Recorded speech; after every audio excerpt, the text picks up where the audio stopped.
आप सबको जय मसीह की। Bible stories Hindi YouTube channel पर आप सबका स्वागत है।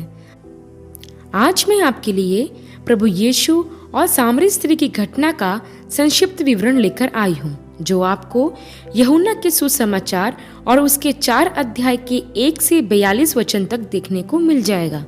इससे पहले प्रियो कि हम वीडियो को शुरू करें, आप हमारे Bible stories Hindi YouTube channel को सब्सक्राइब करना और बेल आइकन को दबाना ना भूलिएगा।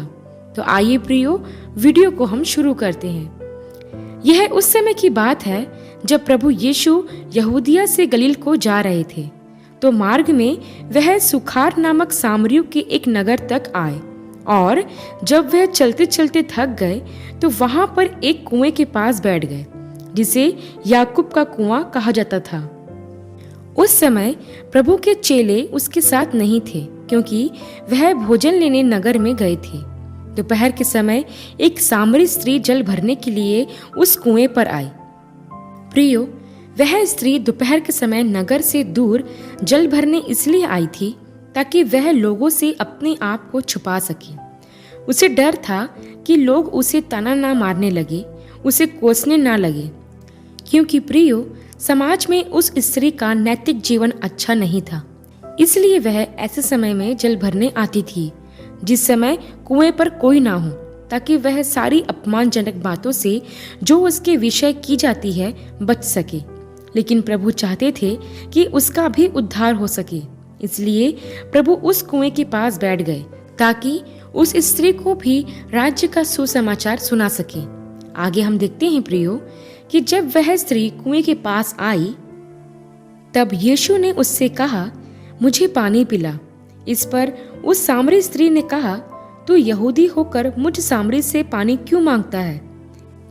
यहाँ एक बात ध्यान दे प्रियो कि सामरी लोगों में और यहूदी लोगों के बीच 400 साल पुराना झगड़ा और द्वेष चल रहा था, और यहूदी लोग सामरी लोगों को जरा भी पसंद नहीं करते थे। यहाँ तक वह किसी सामरी से बात भी नहीं करते थे। सामरी लोगों को यहूदी लोग घृणा और ईर्ष्या की दृष्टि से देखते थे। इसलिए जब प्रभु यीशु ने, जो एक यहूदी था, उस सामरी स्त्री से बातें की, तो उस सामरी स्त्री को आश्चर्य हुआ कि यह एक यहूदी होकर मुझसे क्यों बात कर रहा है। प्रियो, हमारा प्रभु सबसे प्रेम करता है। उसे किसी की जाति, धर्म, संप्रदाय से कोई फर्क नहीं पड़ता है। आप चाहे ऊंची जाति के हो या नीची जाति के हो, आप कोई भी क्यों ना हो, प्रभु आपको बचाने आया है और वह आपसे बहुत प्यार करता है।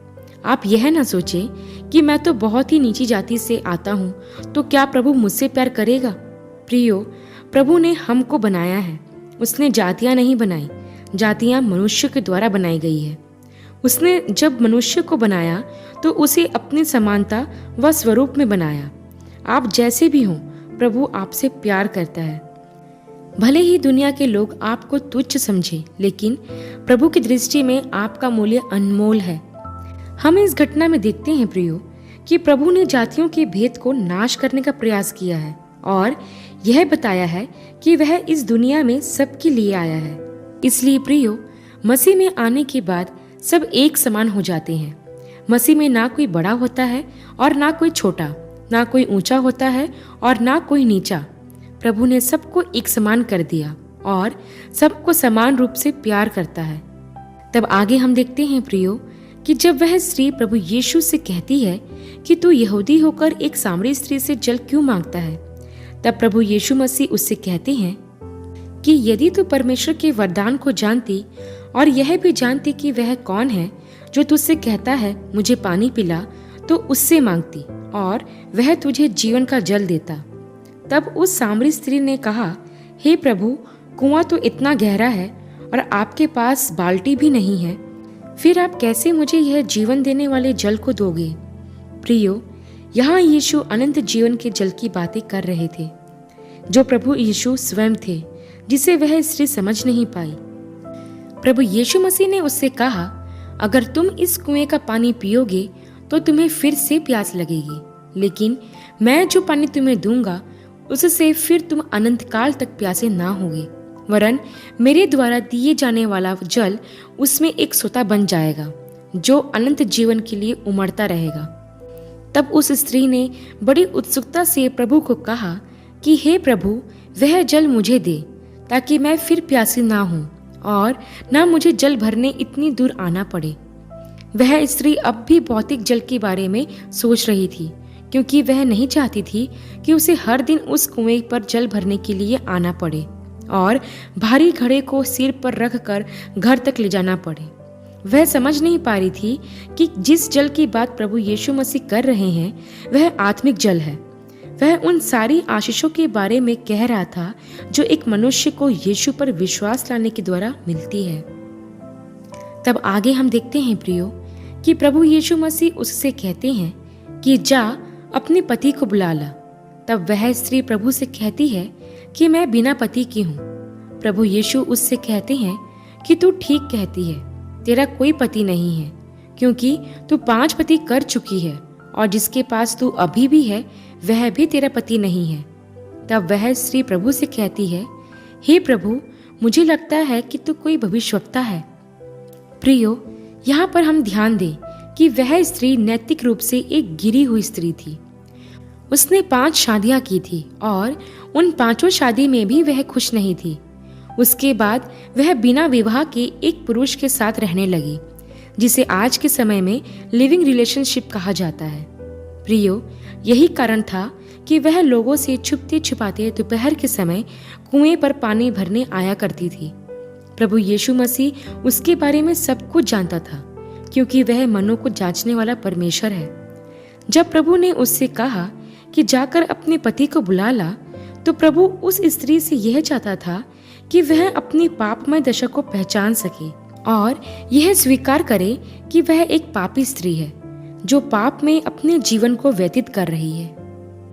प्रभु उसकी अगुवाई कर रहा था ताकि वह स्वयं अपने पापमय जीवन को देख सके।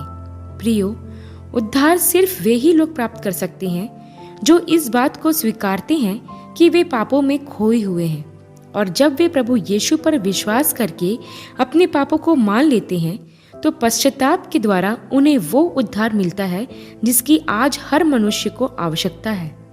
आगे हम देखते हैं प्रियो कि उस स्त्री ने प्रभु से कहा कि हमारे बाप दादा ने इसी पहाड़ पर आराधना की और तुम कहते हो कि जहाँ आराधना करनी चाहिए वह जगह यरूशलेम है।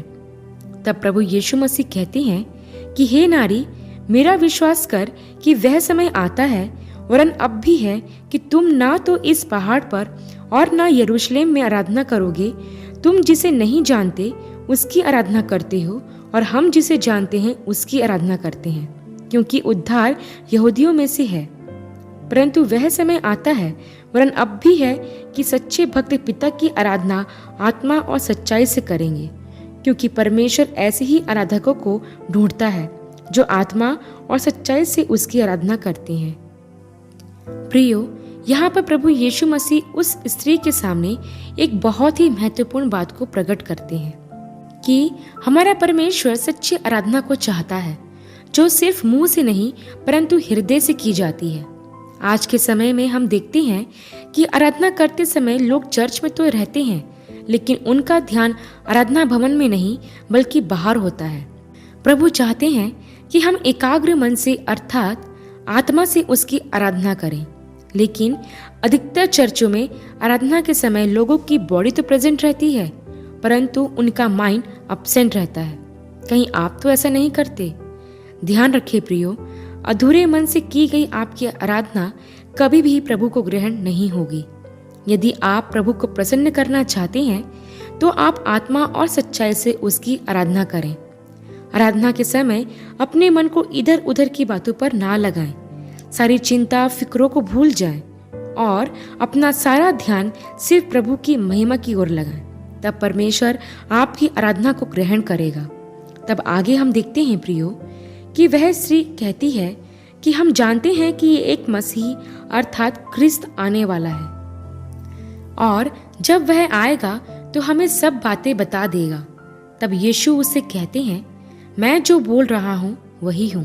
अर्थात यहाँ प्रभु उस स्त्री पर इस बात को प्रकट करते हैं कि जिस मसीहा की वे प्रतीक्षा कर रहे हैं वह स्वयं प्रभु यीशु मसीह ही है। तब आगे हम देखते हैं प्रियो कि जब प्रभु यीशु उस स्त्री से बातें कर ही रहा था तो उसके चेले भी आ गए और प्रभु को एक सामरी स्त्री से बातें करते देख अचंभा करने लगे। तब वह स्त्री अपना घड़ा छोड़कर नगर में चली गई और लोगों से कहने लगी, आओ एक मनुष्य को देखो जिसने सब कुछ जो मैंने किया था वह बता दिया। कहीं यही तो मसीहा नहीं?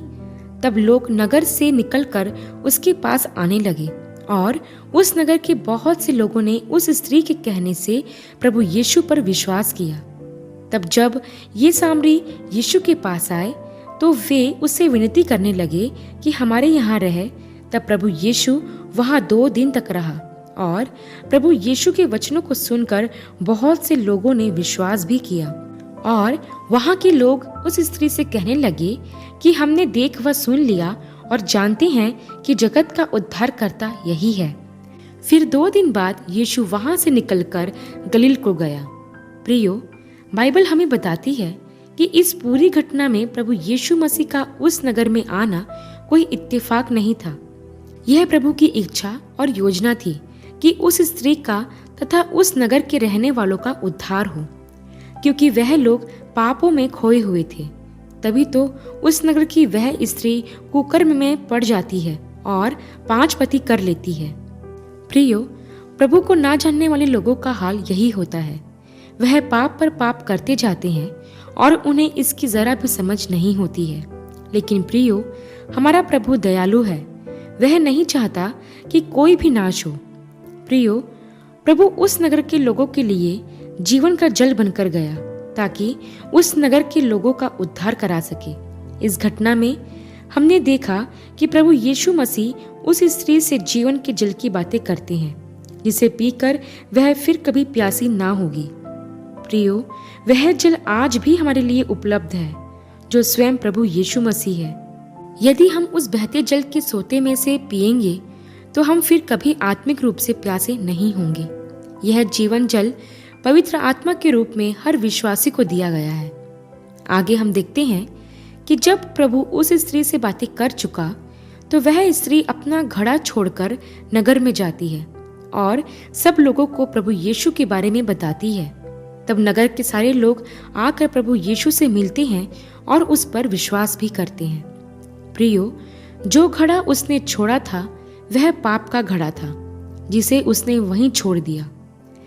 ऐसा ही होता है प्रियो, यदि हमारी मुलाकात प्रभु से हो जाती है और हम उसे जान लेते हैं तो हम अपने पाप रूपी घड़े को वहीं छोड़ देते हैं और उस उद्धार का सुसमाचार सुनाने लगते हैं जो हमने पाया है।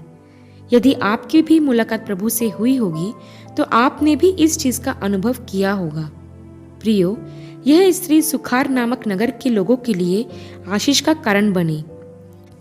पहले जो स्त्री घृणा की नजरों से देखी जाती थी, प्रभु से मिलने के बाद वो स्त्री सम्मान की नजरों से देखी जाने लगी।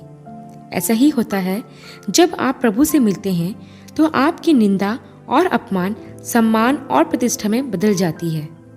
अंत में मैं आपको एक महत्वपूर्ण जानकारी देना चाहती हूँ जो आपको किसी ने नहीं दी होगी, कि इस स्त्री को भी प्रभु के चेलों जितना ही सम्मान प्राप्त था, क्योंकि इसने भी चेलों की तरह सुसमाचार प्रचार किया। और इतिहासकार हमें इस प्रकार बताते भी हैं कि राजा नीरो के समय में जब कलीसिया पर अत्याचार बहुत बढ़ गया था तो उसने इस स्त्री को प्रभु के नाम के कारण सूखे कुएं में फेंकवा दिया था, जहां पर भूख व प्यास से उसकी मृत्यु हो गई और वह शहीद हो गई। प्रियो, अंत में भले ही उस स्त्री को खाने व पानी के लिए तड़पाया गया, लेकिन उसने उस अमृत जल को पहले ही पी लिया था, जिससे वह फिर कभी प्यासी ना होगी। लोगों ने उसे शारीरिक यातना तो दी, परंतु वह उसकी आत्मा को कुछ हानि ना पहुंचा सके। मैं विश्वास करती हूँ कि न्याय के दिन प्रभु आनंद के साथ इसका स्वागत करेंगे। आशा करती हूँ प्रियो, सामरी स्त्री की यह घटना आपके लिए आशीष का कारण रही होगी। अगले वीडियो में एक नए विषय के साथ आप सबसे फिर मुलाकात होगी। तब तक के लिए आप सबको जय मसीह की।